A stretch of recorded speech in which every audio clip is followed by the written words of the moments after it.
देखिए दोस्तों, आज की इस वीडियो में हम प्रिपेयर करने वाले हैं एक हैंड ब्लेंडर को, जो कि चटनी बनाने में काम आता है, बेबी फूड बनाने में काम आता है, दही लस्सी वगैरह को फेंटने में भी ये काम करता है।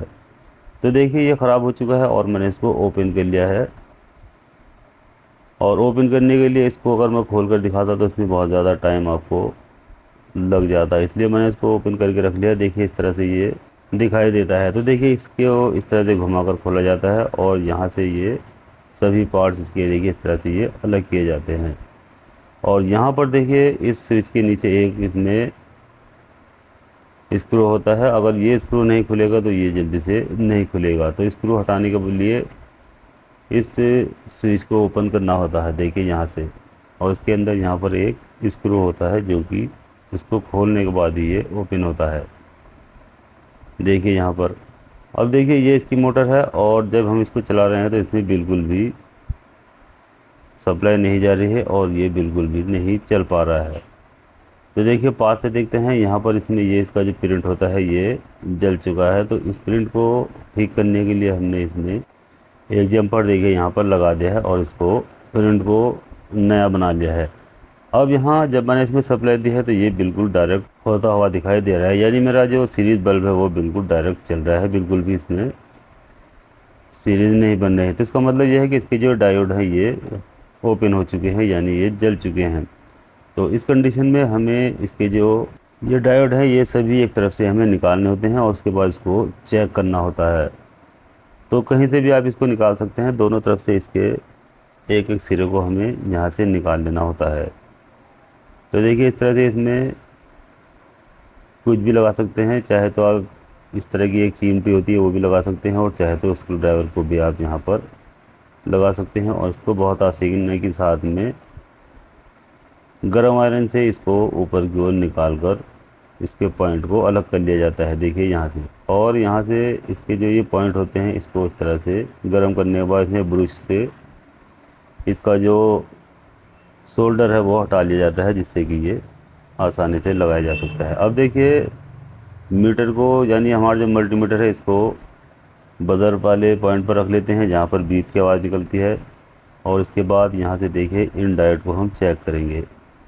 तो देखिए, यहाँ पर ये डायोड बिल्कुल ओपन होता हुआ दिखाई दे रहा है, यानी कि इस तरह की कोई भी रीडिंग इसमें नहीं आ रही है। और थोड़ी देर में ये 0 पर चला जाता है। देखिए, इधर से भी बीप की आवाज़ आ रही है, हालांकि एक तरफ से ही इसमें रीडिंग दिखाता है और एक तरफ से डायोड रीडिंग नहीं दिखाता है। तो अब देखिए, ये सभी डायोड मैंने यहाँ से निकाल लिए हैं, देखिए। और ये इसी तरह के 4 डायोड मैंने नए ले लिए हैं, देखिए ये वाले। अब इन चारों डायोड को मैं यहाँ से निकाल लूँगा और इसकी जगह पर ये नए वाले 4 डायोड यहाँ पर लगा दूँगा, तो जिससे कि ये इसकी जो सप्लाई है वो बिल्कुल ओके हो जाएगी। यानी ये जो मोटर चलता है ये सिर्फ डायोड से ही चलता है। अगर इसके डायोड ओपन हो जाते हैं तो ये सप्लाई नहीं निकालता है, यानी इसके अंदर सप्लाई बिल्कुल भी नहीं जाती है। ये डीसी मोटर होता है और इसी डायोड के ज़रिए इसमें डीसी सप्लाई जाती है और ये वर्क करता है। अब देखिए, ये सभी डायोड हमने निकाल लिए हैं। अब देखिए, इसको यहाँ से हम दोनों पॉइंट इसके चेक करेंगे, देखिए यहाँ से लगाकर इस तरह से मीटर पर। तो देखिए, यहाँ पर भी देखिए ये बीप की आवाज़ निकाल रहा है और दूसरी तरफ से भी यहाँ से भी देखिए ये बीप की आवाज़ निकाल रहा है। तो इसका मतलब है ये सभी डायोड बिल्कुल ओपन हो चुके हैं, यानी अंदर से ये शॉर्ट हो चुके हैं या ख़राब हो चुके हैं। देखिए, सभी डायोड इसी कंडीशन में है और ये दोनों तरफ से बीप की आवाज़ निकाल रहा है। जबकि देखिए, नया वाला डायोड इस तरह का होता है, देखिए ये देखिए, एक तरफ से कहीं से भी आप मीटर को लगा सकते हैं। यहाँ पर देखिए, ये एक तरफ से रीडिंग दिखाएगा, ये देखिए 535 रीडिंग आ रही है, और दूसरी तरफ ये बिल्कुल 0 दिखाएगा। यहाँ पर इसमें कोई भी रीडिंग नहीं आएगी और ना ही किसी तरह की कोई बीप की आवाज़ इसमें आएगी। तो इस तरह से देखिए, इस डायोड को यहाँ पर चेक किया जाता है। एक तरफ से ये रीडिंग दिखाएगा नया वाला और एक तरफ से बिल्कुल भी रीडिंग शो नहीं करेगा। तो इस तरह से जिस नंबर के भी इसमें डायोड होते हैं उसी नंबर के डायोड इसमें आप लाकर लगा लेंगे तो ये बिल्कुल ठीक हो जाएगा और ये अच्छे से वर्क करने लग जाएगा। तो देखिए, चारों डायोड इसके इसी तरह से लगा लेंगे। सभी के मुंह, यानी जहाँ पर इसमें जो एक निशान होता है वो कैथोड होता है और जहाँ से प्लेन होता है वो एनोड होता है। तो जहाँ पर ये निशान होता है वो माइनस पॉइंट होता है और जहाँ निशान नहीं होता है, यानी एनोड होता है या प्लेन होता है वहाँ पर ये पॉजिटिव पॉइंट होता है।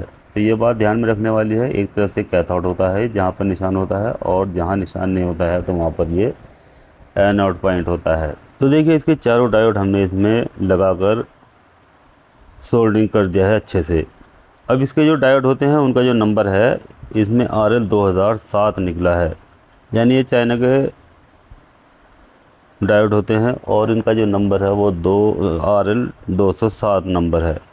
अब देखिए जब हमने इसको यहाँ पर लगा लिया है चारों डायोड को, अब देखिए जैसे हम इसका स्विच दबाते हैं तो अब ये अच्छे से मोटर इसकी वर्क करने लग गई है। तो ये देख सकते हैं जैसे ही स्विच दबाते हैं तो मोटर अपना वर्क कर रही है।